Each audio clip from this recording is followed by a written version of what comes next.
If someone approached me today and asked me, like, hello, Sam, can you name 5 or 6 dance legends who made the biggest impact inside the dance industry in your country, or let me just say here in Kenya, the first name that would be on my list ni B-Boy K. That would be my first name. The first name that I would mention ni B-Boy K. Guys, B-Boy K akona history ya dance from scratch. I remember there's a time the government had a function, a national function ya Kenya 850. So I got the chance ya kukaa chini na B-Boy K for several hours just talking about dance and all that, and what I learned from B-Boy K siwezi sahau maisha yangu yote. And I started following B-Boy K when I was still in high school bana. Huyu ni legend. So mimi nilianza kuona B-Boy K time ya Dashi Crew, Sparfest and all that. Like B-Boy K, SOS, Buruburu, I used to go there just to watch B-Boy K aki work his magic with the Dashi Crew. So B-Boy K would be number 1 on my list. The next person I would mention inside the dance industry mwenye amekuwa na one of the biggest and impact inside the dance industry, it's good to give credit where it's due. Edu wa Sarakasi. Siwezi kosa kumention Edu, obvious. Edu is a legend. He's given birth to legendary dancers. Amefundisha. Edu adds professionalism in Kenyan dance. Unaona? So Edu would be on my list. Kwa Kenyan legends, I would mention Edu sababu mentoring legends is not a joke. And Edu Oro, that's his name on social media.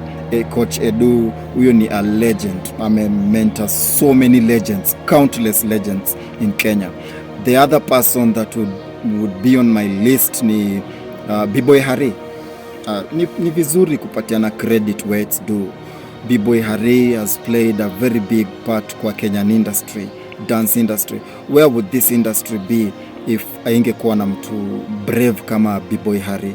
So B-Boy Hari, from those days, the Unplugged and so many other ideas that this guy, he kept inventing ideas after ideas. That's one of the things that I've always respected about B-Boy Hari. His ability to invent new ideas. That's a rare skill, and it's a skill that he naturally akonayo. Yeah, naturally akonayo. He has it. He's always inventing new ideas, and since kitambo inside the dance industry. So B-Boy K would be on my list. Coach Edu would be on my list. B-Boy Hari would be on my list. Okay, someone else I would mention kwa hiyo list yangu ingekuwa that team. You remember that dance team that won Sakata season 1? The IMers, those guys. I think that ni vizuri kupatia credit where it's due. I would mention the IMers crew because there's a way Kenyan dance ilikuwa before IMers washinde Sakata. Alafu after them there's a peak that ilitake kwa Kenyan dance. Those guys will introduce the workout side of dance. It's like before them kulikuwa na dancers, but I felt like these guys IMers will introduce another level of professionalism pia kwa dance industry. By that time unajua walikuwa bado, yani walikuwa new to Kenyans kwa TV. Kenyans walikuwa used to just normal dance competitions, but when the IMers won Sakata season 1, I think wali kickstart something in Kenya. So I would mention IMers as peer pioneers wa industry. I know it's ngumu for mimi kumention an individual in that team, but I would just mention them as a team. They played a big part. The next yenye naweza sema watu wameplay a big part kwa Kenyan industry without failing kumention jina zao wote, naweza sema the FBI crew. those guys have played a big part, representing Kenya more than 2 times, I don't know, more than 3 times internationally. That's a big step for the Kenyan dance industry. The FBI crew wame play a very big part kwa hii industry, and it's good to give credit where it's due. Another part yenye naona pia imeplay a big part kwa Kenyan industry ni the wapi wapi dancer. You remember those dancers from Sakata? Yeah, those dancers played a big part. They brought something inside the dance industry where they were not just doing stunts, but they proved to people that, I think au ndio walileta ile kitu yenye dancers walianza kujua, it's not just about dancing, it's also about giving your life to what you do, because the type of stunts those guys used to do, I think after them, that's when watu walianza kuchukua the stunt side of dance seriously, because those guys were so good. They were just so professional, and making it one of the things that pia made the Wapi Wapi crew so professional was the fact that their background being from Sarakasi, with Edu and Coach Oscar and all these guys, it was you could see the professionalism in everything that they did on stage. Other guys wenye pia naweza sema wali play a big part kwa Kenyan industry ni those guys who won Sakata season 3, the Black Blingers.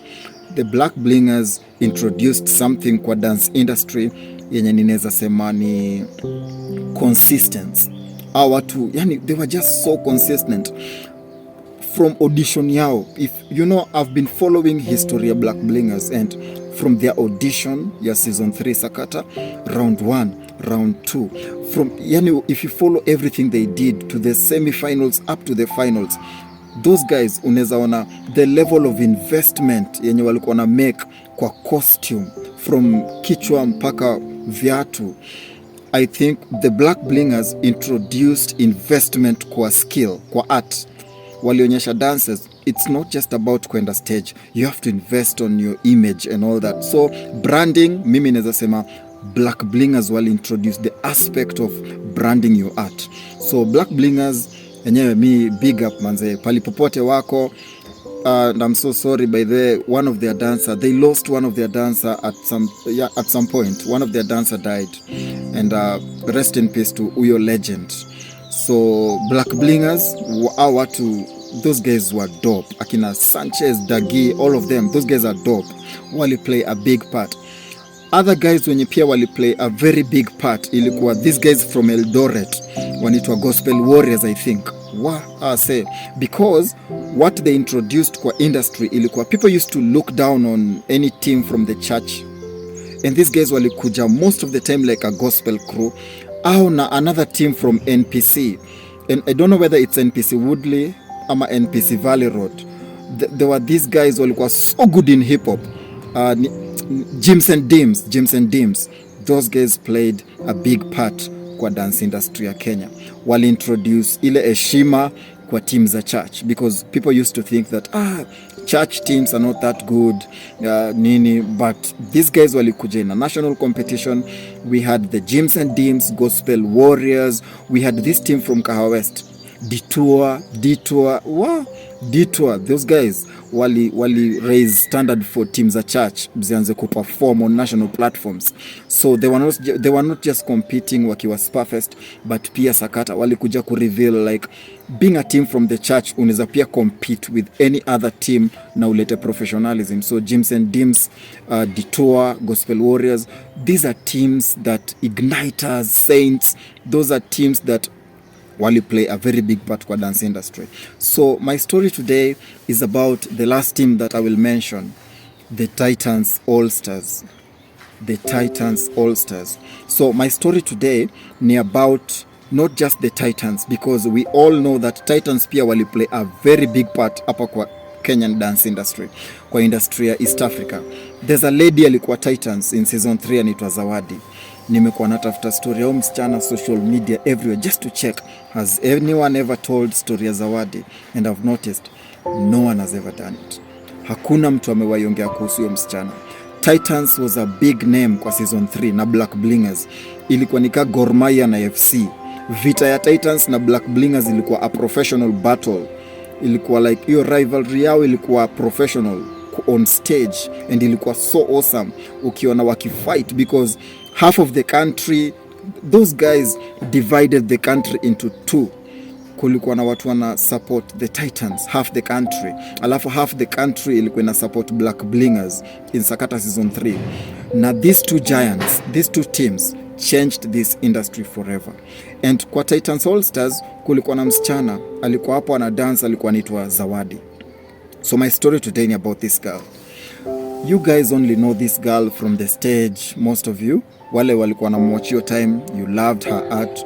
But let me tell you, in this country, we have to learn to appreciate our legends, especially when they are still alive. That lady lost her life several years back. But today, I want to salute her legacy by giving you guys just a small story about her. You know, as I usually say, I can't mention everything about mtu for the respect. So when I'm telling anyone's story, I always choose what to say and what not to say. So what I can say about this girl is that girl did not start her career, yani hapo kwa Sakata. Alianza some years back. She went through a lot before she became a star in this country. As a dancer, dancers really go through a lot before wapate hiyo mpenyo ya kushine. That's why by the time a dancer becomes a celebrity, some of them remain humble for life because of the struggle they've gone through before wapate hiyo fame. Na ukiona dancer anaringa, huyo ni dancer hajapitia shida mzuri. Lakini ukiona dancer mwenye amekuwa famous na bado ako humble, huyo ni mtu amepitia so much struggle mpaka hiyo struggle imemhumble. And that's the same thing, the exact thing that happened to this girl. Huyu msichana alianza career yake na team ilikuwa inaitwa Rema. Hiyo team inaitwa Rema, ilikuwa wasichana wawili and kulikuwa na wavulana wawili wenye walikuwa twins. Maboys wawili walikuwa twins, alafu kulikuwa na wasichana wawili. So hao wasichana wawili, mmoja wao sasa ni Zawadi. So hao ni wanne, twins, maboys walikuwa twins na wasichana wawili. Alafu kulikuwa na boy mmoja, huyu alikuwa anaitwa Pau, huyu Paul Lee mwenye alienda ka join Titans. So several years back, I used to train Paul. Paul used to be one of the greatest students, one of my greatest dancers wenye nimewaifundisha in my entire life ilikuwa Paul. Na I've trained so many dancers in this country. I don't have to mention all their names, but if I was given a list of ule dancer mkali nimewaifundisha Kenya, ilikuwa Paul. Because Paul, when I started my career, Paul was my first serious student. Unaona, so when nilikuwa naanza career yangu,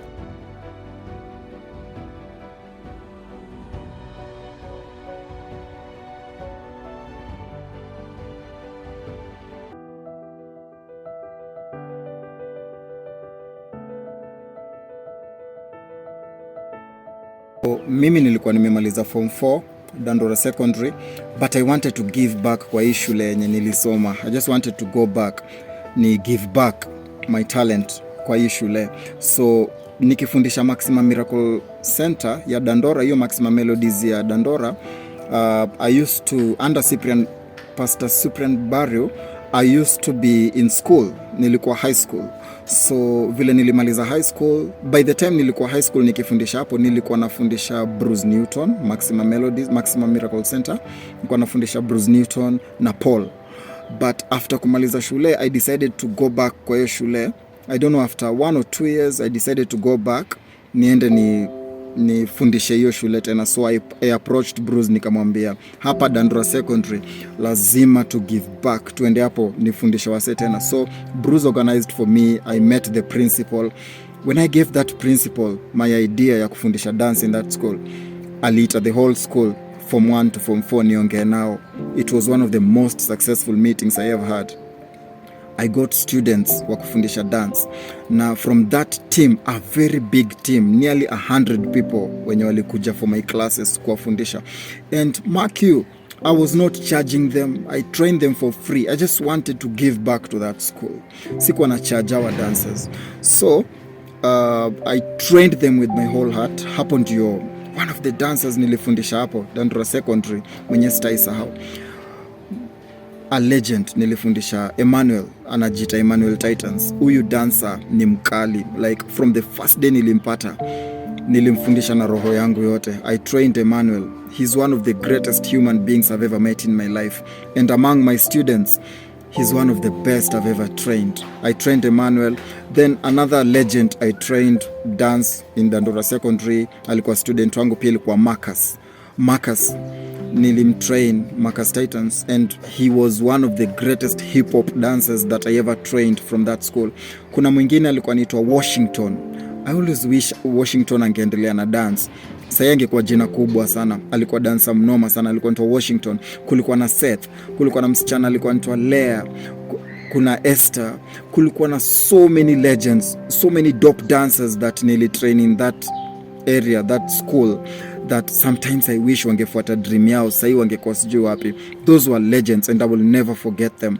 And one day I'll make a whole video just to tell you guys about those legends.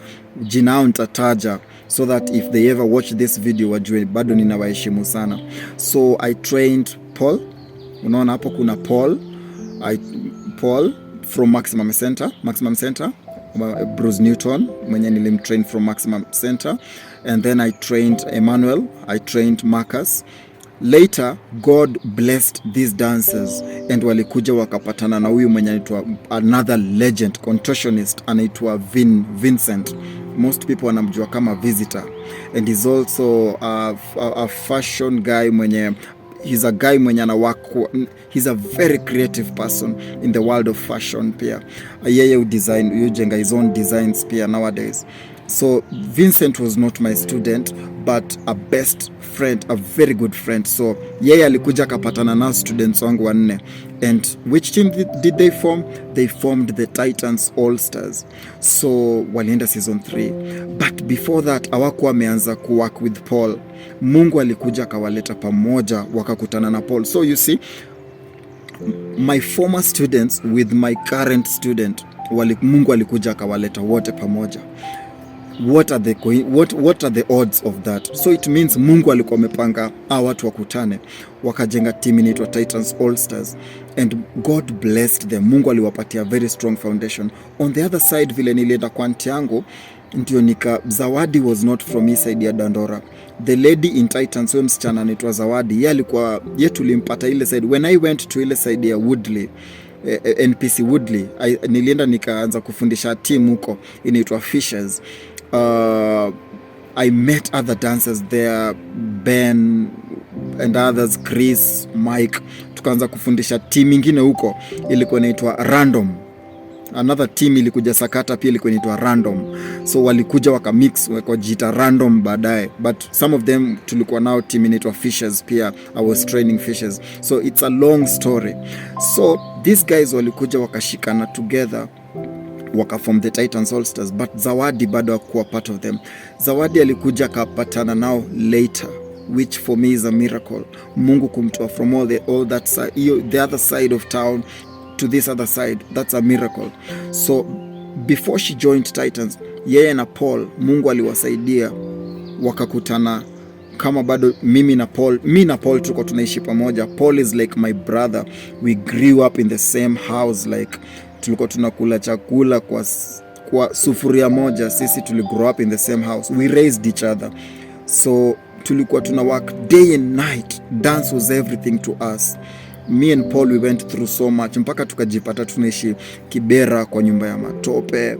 Sometimes hata tuna chakula, hatuna sapa. We really struggled, me and Paul, to work on our dance career.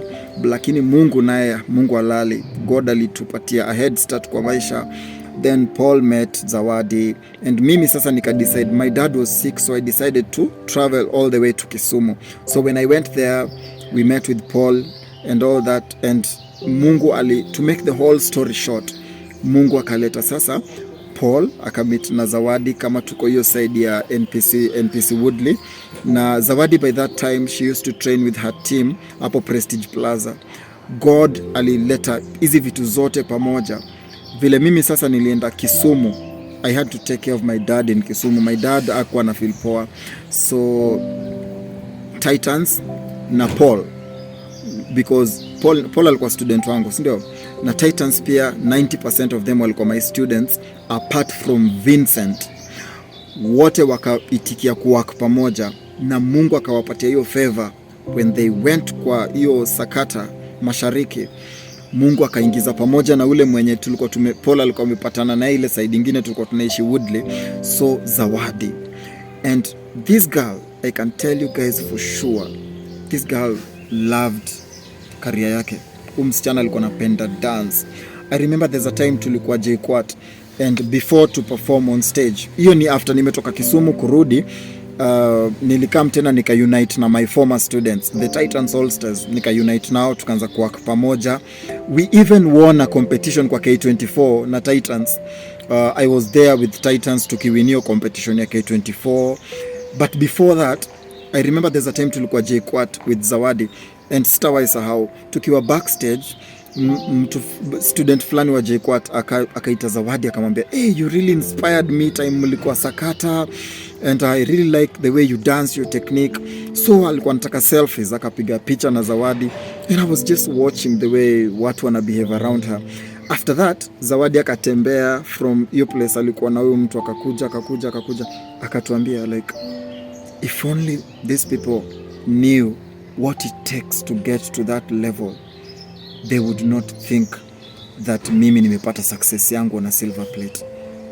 Just imagine, that's what she said. If only people knew what it takes kukuwa that famous, wangejua ya kwamba nothing good in this life is ever given on a silver plate. Hiyo ni after watu walikuwa wamemuitisha maselfie. So this was a very disciplined lady.